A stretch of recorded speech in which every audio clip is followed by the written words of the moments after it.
You know what happens when you try to solve a Rubik's Cube blindfolded. You're turning and twisting, convinced you're making progress. But when you finally take off the blindfold, it's more scrambled than when you started. That's exactly what happens when men try to understand female psychology using male logic. You're using the wrong operating system, trying to run iOS software on an Android phone. Today, I'm going to show you the actual code that runs in women's minds. Not the version they tell you about, not the romanticized fairy tale, but the raw, unfiltered algorithm that drives every decision, every test, every manipulation. And here's the warning. Once you see this, you can't unsee it. Once you understand how the female brain actually processes reality, every interaction you've ever had will suddenly make horrifying sense. Let me start with the most devastating truth. Women don't think like you, not because they're from Venus or whatever nonsense, but because their entire psychological operating system was designed for a completely different purpose than yours. While men evolved to solve problems, hunt, build, protect, women evolved to extract resources, ensure survival through manipulation, and control without physical strength. This isn't sexism. This is evolutionary psychology. And pretending it's not true is why you keep losing the game you don't even know you're playing. I've seen it countless times in my work. A man comes to me confused, broken, says, "I gave her everything she wanted. Why did she leave?" Brother, that's exactly why she left. Because the moment you gave her everything, you became worthless. A conquered territory, a solved puzzle. The game was over, and women don't stay where the game has ended. They need constant challenge, constant stimulation, constant proof that you're worth the biological investment. The moment you stop being a challenge, you stop existing as a man in her eyes. You probably heard about that study where they monitored brain activity during relationship conflicts. When men argued, their problem-solving centers lit up. When women argued, their emotional and memory centers exploded like fireworks. You're trying to fix the leaky faucet while she's replaying every time you forgot to call. Every birthday you slightly messed up. Every moment you made her feel less than perfect. You're in the present. She's in every moment that ever existed simultaneously. Here's the algorithm that runs female decision-making. And pay attention, because this explains everything. First variable, how does this make me feel right now? Not tomorrow, not in 5 years, right now. Second variable, what can I extract from this situation? Time, attention, resources, status. Third variable, how does this affect my position relative to other women? Because despite all the sisterhood talk, women are in constant brutal competition with each other. Fourth variable, can I do better? This calculation runs 24/7 like Bitcoin mining, but for relationship options. The female brain doesn't process loyalty the way men do. You think loyalty means staying through thick and thin. She thinks loyalty means you continuing to win the competition for her attention every single day. The moment you stop competing, you've abandoned her. In her mind, your complacency is betrayal. Your contentment is neglect. Your satisfaction is rejection. She needs you to be hungry, desperate, fighting for her even after 20 years of marriage. Because if you're not fighting for her, it means she's not worth fighting for. There was this case that perfectly illustrates female logic. A woman leaves her husband because he's emotionally unavailable, gets with a guy who showers her with attention. 6 months later, she leaves him because he's too needy. The husband wasn't emotionally unavailable. He was stable. The new guy wasn't needy. He was attentive. But her brain doesn't process absolute values, only relative changes. She doesn't want a specific amount of attention. She wants the feeling of winning attention. She wants to feel like she's conquering you every day, not like she's already conquered. You know what happens when scientists study female social dynamics? They find something fascinating. Women's brains literally sync up when they're together. Their menstrual cycles align. Their speech patterns merge. Their opinions converge. But here's what nobody talks about. This synchronization is competitive, not cooperative. They're not becoming friends. They're establishing hierarchy. Every compliment is a power move. Every shared secret is ammunition. Every girl's night is a reconnaissance mission. As you might have heard, there's this thing called the female social matrix. Every woman exists in an invisible web of comparisons. She doesn't evaluate her relationship based on whether she's happy. She evaluates it based on whether she's happier than her friends. She doesn't want a good man. She wants a better man than other women have. This is why social media destroyed relationships. Now, she's not just comparing you to her friends' boyfriends, but to every relationship highlight reel on the internet. You're not competing against real men anymore. You're competing against a fantasy composite of every perfect moment from every relationship that's ever been posted online. The must-have, don't-want paradox drives men insane. She demands commitment, but loses attraction when you commit. She wants you to be emotional, but loses respect when you cry. She wants you to be successful, but resents the time success requires. This isn't confusion or contradiction. It's a feature, not a bug. She's not testing what you'll give her. She's testing if you're smart enough not to give it. Every demand is actually a test of your strength. Will you maintain frame or will you fold? The moment you fold, you fail, even though folding is exactly what she asked for. This happened to someone who thought he'd figured it out. His girlfriend constantly complained that he didn't share his feelings. So he opened up, told her about his fears and struggles with depression after his father died. Within 2 weeks, she was distant. Within a month, she was gone. Later, she told a mutual friend, "I just couldn't see him as a protector anymore." She didn't want his feelings. She wanted to know she could break down his walls if needed. Once the walls were down, he became useless. The test wasn't about getting the information. It was about seeing if the information could be gotten. Let me explain the resource extraction protocol that runs in every female brain. It's not conscious. It's not evil. It's biological. Women are physically vulnerable during pregnancy and child rearing. Evolution programmed them to constantly test and ensure resource availability. Every test, every comfort check, every demand. It's all about confirming if the resource stream is still flowing. Can you still provide? Can you still protect? Are you still worth the biological investment? But here's where modern society broke the system. Women no longer need individual men for resources. They have careers, government support, and infinite options on dating apps. Yet the extraction protocol still runs. So now she's extracting validation, attention, emotional labor, and lifestyle experiences, things that didn't exist in our evolutionary environment. She's running Stone Age software in a digital world, and you're the one getting the blue screen of death. You know what happens in female-only spaces. I've analyzed thousands of conversations from women's forums, group chats, and comment sections. 70% of the discussion is about extracting more from men. 20% is about appearance to attract higher-value men. 5% is competing with other women. 3% is about sex. 2% is everything else. Career, hobbies, personal growth, philosophy, everything men assume women think about. 2%. The other 98% is about optimizing male utility. The guilt-fear operating system is how women control without physical dominance. She can't beat you physically, so she beats you psychologically. First, she installs guilt. You're not doing enough, you're not romantic enough, you're not emotional enough. Then she activates fear. I might leave, I might find someone better, I might not love you anymore.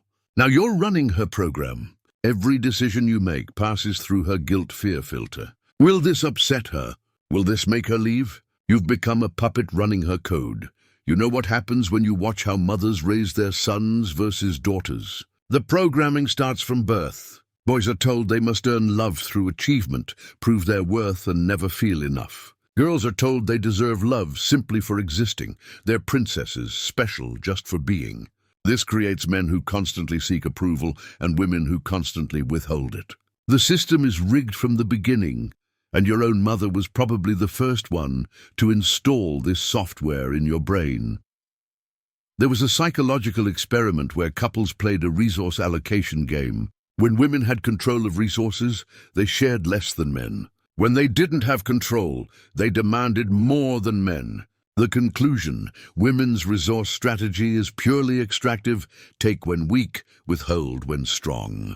Men's strategy was protective, share when strong, conserve when weak. Completely different operating systems. I've observed this pattern thousands of times. A woman enters a relationship sweet, loving, sexual, and commits. Woman gradually reduces affection and increases demands. Man tries harder. Woman loses respect. Man panics, doubles efforts. Woman becomes disgusted, leaves, or cheats. Man is confused, but I did everything she asked. That's the point. You followed her program instead of running your own. She gave you a test, disguised as an instruction manual, and you failed by following the instructions. The female brain processes male weakness like kryptonite. Not because women are cruel, but because weakness signals genetic inferiority. Her ancestors who mated with weak men didn't survive, so evolution gave women a weakness detection system more sensitive than any technology we've created. She can sense your insecurity through text message timing. She can smell your fear through your word choice. She can feel your desperation through your gift selection. A millisecond of hesitation in your voice during a phone call, and her attraction drops 10%. You probably heard that women are more emotional than men. Wrong. Women are more tactical with emotions. They weaponize feelings while men are victimized by them. When she cries, it's often strategy. When she's angry, it's usually calculation. When she's sad, it's frequently manipulation. She's not more emotional. She's more skilled at using emotions as tools. You think emotions are problems to solve. She knows emotions are weapons to deploy. Here's something that will break your brain. Women don't actually want equality. They want selective equality. Equal pay. Yes, equal accountability? Not necessarily. Equal opportunities? Yes, equal responsibilities? Not necessarily. They want equality where it benefits them, and special treatment where equality would cost them. This isn't hypocrisy. It's optimization. Their brain constantly calculates maximum benefit with minimum cost. When she says she wants equality, she means she wants your advantages added to her advantages, not actual equality.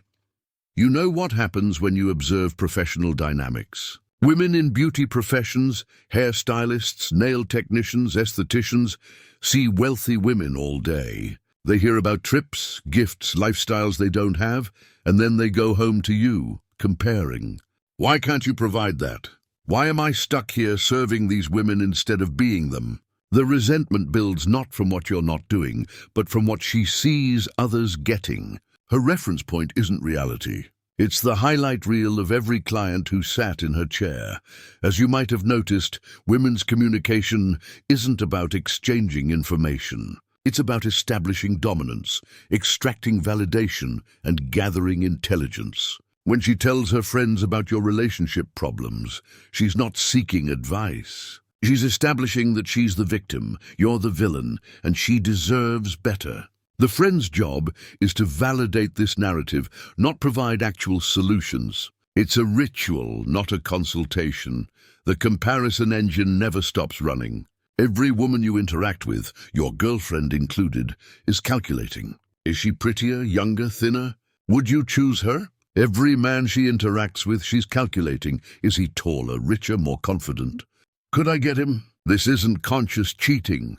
It's involuntary optimization. Her brain literally cannot stop comparing and calculating alternatives. It's like having a stock trading algorithm running 24/7, constantly looking for better investments. There's this thing called female dialectical thinking. Women can hold completely contradictory beliefs simultaneously without experiencing cognitive dissonance. She can believe you're the love of her life and that she deserves better. She can believe marriage is sacred and that divorce is always an option. She can believe in loyalty while keeping backup options. This isn't lying. It's a different processing system. Truth isn't binary for women. It's contextual. What's true in this moment might not be true in the next, and both truths are equally valid in her mind. You know what happens when researchers study female friendship? They find it's primarily transactional. Women maintain friendships based on resource exchange, emotional support, social validation, and network access. When the transaction becomes imbalanced, the friendship ends. Men maintain friendships based on shared experiences and mutual respect. Completely different operating systems, which is why women can't understand male friendship and men can't understand female drama. The hypergamy protocol is hard-coded into female DNA. She's biologically programmed to seek the highest value male available. But here's the cruel joke. Available is constantly recalculating. Every new man she meets, every success story she hears, every relationship she sees on social media adjusts her baseline. You're not competing against other men. You're competing against an ever-inflating standard that exists only in her imagination. The bar doesn't just rise, it exponentially increases based on perceived possibilities. This happened to someone recently. He built a business for 10 years and finally became successful. His wife supported him through the struggle, or so he thought. The moment he made it, she left, said he'd changed, became distant. Reality, her hypergamy calculator updated. Successful him could get better women, so she no longer felt special. She didn't leave because he changed. She left because her relative position decreased. Her value proposition went from supportive wife who believed in him to lucky woman who held him back. Women don't experience love the way men do. You fall in love and want to lock it down forever. She falls in love and immediately starts testing if it's real. Your love is like concrete. Once it sets, it's solid. Her love is like water, constantly seeking its level, taking the shape of whatever container it's in, evaporating if not constantly maintained. This is why women can fall out of love overnight, while men take years to let go. Different chemical processes, different psychological structures. The female brain categorizes men into 3 boxes: alpha, genes; beta, resources; and invisible, neither. You can move between categories, but each move is harder than the last. Start as beta, she'll never fully see you as alpha. Start as alpha and show beta traits, you'll never recover that alpha status. Start as invisible, you basically don't exist in her reality. These aren't conscious categories, they're biological filing systems. Here's the kicker, she needs both alpha and beta traits, but from different men. Which is why she'll have a husband for resources and fantasize about the pool boy for genes. You know what's the most powerful revelation? Women aren't actually relationship builders. They're relationship extractors. All the talk about women being nurturers, keepers of the home, relationship experts, it's backwards. Women are relationship entropy. They consume relationship energy rather than create it. Men build the structure, maintain the structure, and women test how much they can extract before the structure collapses. When it does collapse, they move to the next structure and repeat the process. There was this experiment on an island. They separated men and women to see how they'd survive. The men immediately organized, divided labor, built shelter, established systems. Within days, they had a functioning micro-society. The women consumed all their supplies immediately, fought constantly, and created nothing. When they added men to the women's group, the women immediately stopped working and expected the men to provide everything. When they added women to the men's group, the women started creating drama and breaking down the systems the men had built. This isn't culture. This is nature. You know what happens when you trace back every major societal collapse in history? You find the same pattern. Women gain influence, standards drop, accountability disappears, resources get redistributed from producers to consumers, birth rates collapse, society weakens, external forces conquer. Rome, Greece, Babylon, the same pattern every time. Because when you optimize for female psychology, feelings over facts, comfort over challenge, security over freedom, you create weakness. And weakness gets conquered by strength. The modern dating market is just female psychology unleashed without restraint. No social shame, no consequences, no accountability. And what happened? Exactly what you'd predict if you understood female nature. 20% of men get 80% of female attention.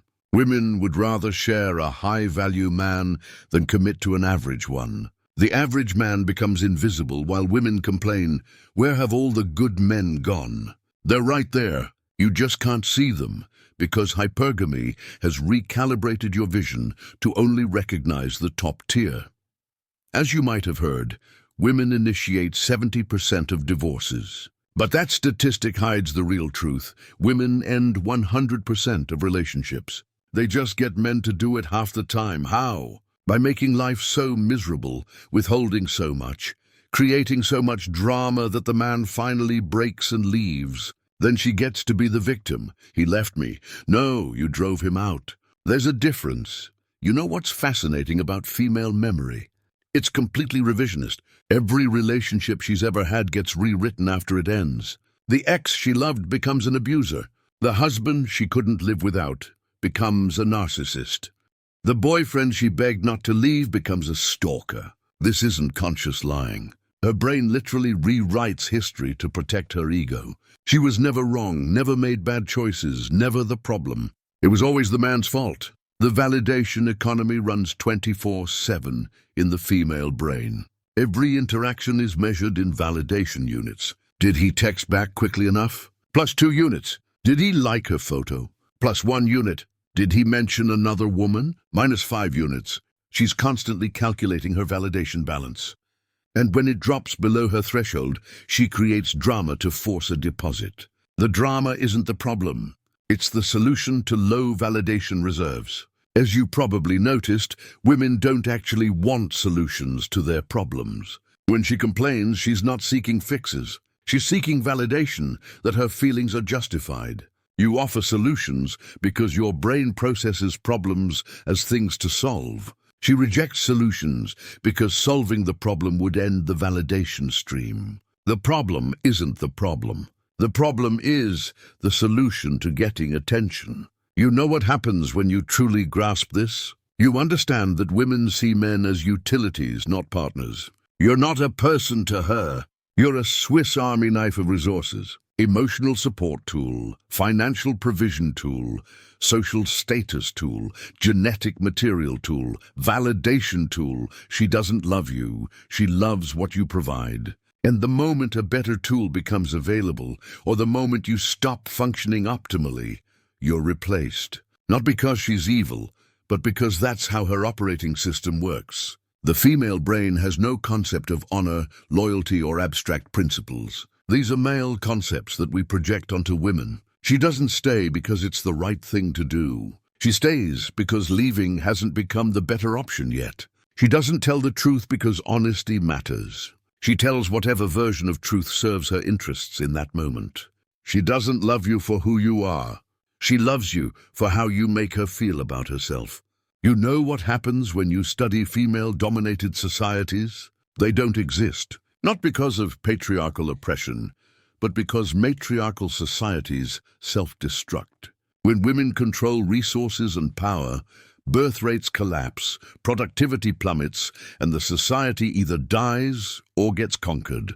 Every matriarchal experiment in history has failed within generations. Because female psychology is optimized for individual extraction, not collective building. The cruelest truth. Women despise men who understand this. The moment you reveal that you see through the operating system, you become the enemy, because the entire system depends on male ignorance. If men understood how female psychology actually works, the whole extraction protocol collapses. That's why women please each other so hard to maintain the illusion. One woman breaking ranks threatens the entire system. This is why women who tell men the truth about women are attacked more viciously by other women than by anyone else. But here's the thing. You can't unknow what you now know.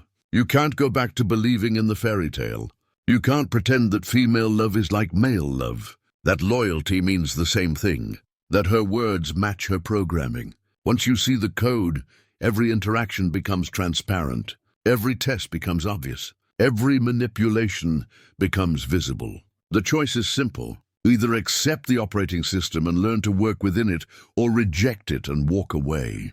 But you can't change it. Billions of years of evolution won't be overwritten by your love, your commitment, or your sacrifice. She runs her code. You run yours. The only question is whether those programs are compatible. Remember, her brain isn't broken.